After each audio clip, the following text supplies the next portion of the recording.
Hi guys, welcome back to my channel. I did a relocation post in 2018 where I relocated to Ghana. Whew, it was a journey, and so now I decided to use my UK passport and bring myself back to my birth origin, where I was born. So I wanted to do a very quick video as a post and basically explain why I went to Ghana, what I wanted to achieve for me even going there, where I stayed, what I was up to, and would I go back.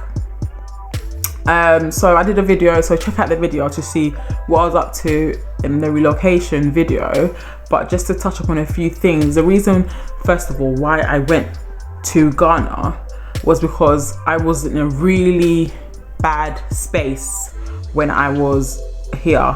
I wasn't very happy in my home, in my work, and it was just really taking a toll on me.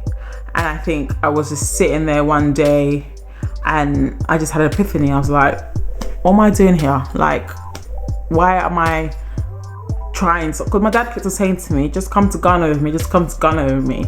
And I was like, no, because if I come to Ghana, I'm gonna have to change my job. And then if I do decide to come back here, how am I gonna, like, it was just so much. I was just thinking about so much negative thoughts about not wanting to go or not wanting to make a change for myself. So eventually I just kept on thinking about it, and I was just like, Dad, I'm going. And then even when I decided to go, he was like, I don't think you should go just yet, I think you should wait. And I was like, wait, what am I waiting for? Like, I'm ready to go. So anyways, I had an epiphany. I was just like, boom, I'm going. I told work I was leaving. See, that was the best thing I did because that workplace was bringing me down. Just like certain people and their spirit, it was just not meshing with mine and my mental well-being. So I left my workplace. I had to leave and do goodbye with all my favorite people, and then I left. And then when I was out there, I really felt that it was a new scenery for me, and I really felt that, okay, yeah, I can do this. All I have to do is just keep pressing and keep going here and keep going there and trying to speak to people and trying to make contacts in order for me to get to the end goal. So when I was out there, I had attended like one or two radio stations, and I did like a I don't know, like a guest appearance, let's say. But my whole thing with Ghana is that, and I probably in the United Kingdom, so nobody wants to know you until you're known. Do you understand? You have to come and bring something with you in order for people to be interested about you. You have to have, if on social media, you have to have Instagram followers, you have to have Twitter followers, you have to have some kind of status before people take you like, oh, you're somebody.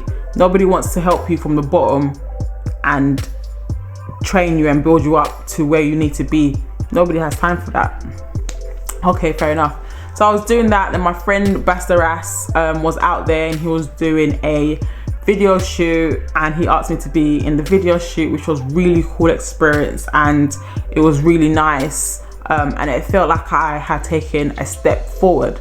In the same breath as I thought as I'd taken a step forward, I had gone to one of these other radio stations, and the man there was just like, come back tomorrow, bring in my CV, bring your CV, come back tomorrow.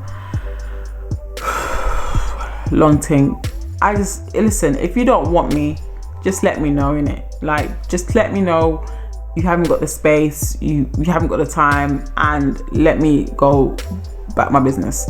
I was there for a whole 7 months and did not get a job, or even someone to be like, okay, come and do this simple cleaning job and we'll pay you XYZ. Nothing. Like, the hustle is so real in Africa, it's ridiculous. I didn't do my research before I went, which I wish I did. I wish I had did like a YouTube search and said relocating to Ghana, what to look out for, what to do, what not to do, and stuff like that. I wish I did do that. I wish I had a plan. I didn't really have a plan. I had a plan in my head, but I didn't have a plan on piece of paper of what I'm gonna do each day and how I'm gonna attack this. And do you know what I mean? And I really feel like there was a big opportunity that I had going out there, which was missed because I didn't quite have a plan, and I didn't quite have that motivation when I got out there eventually to, you know, let me pick up my camera and go to this place and start recording, which so is a bit on me still, but it's just the fact of the hustle there is really hard.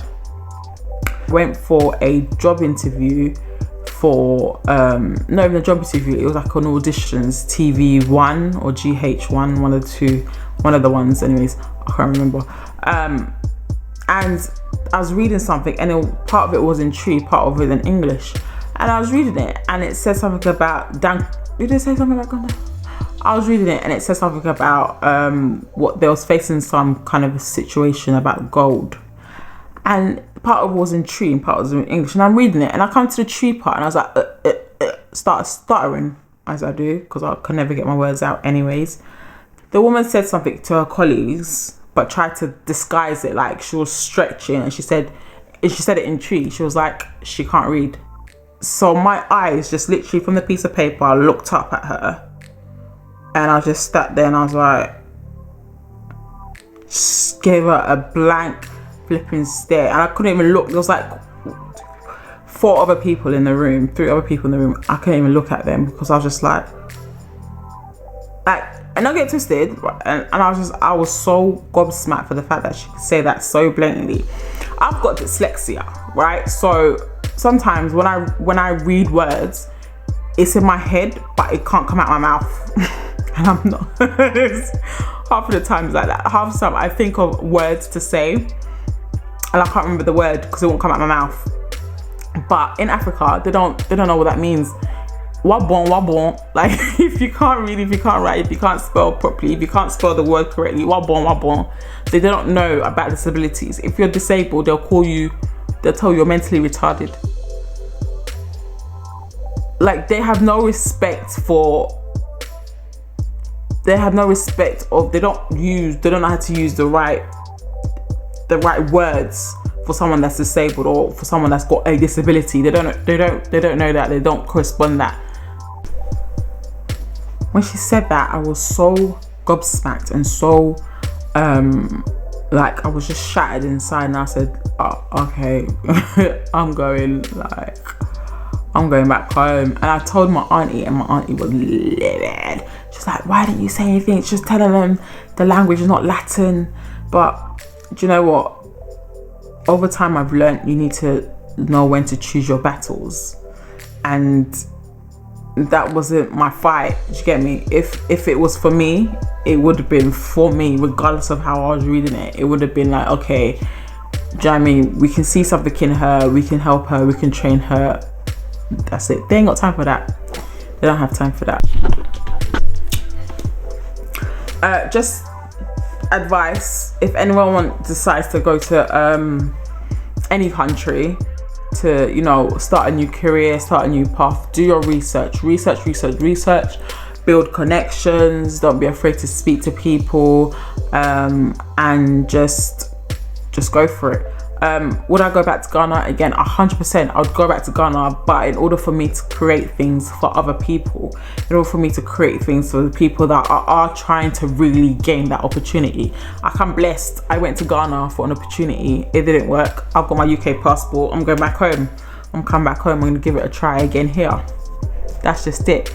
So something that I would really want to do is actually be able to go over there and, you know, be able to run an organization or run like a media type face company and really give people that want to be in the business opportunity.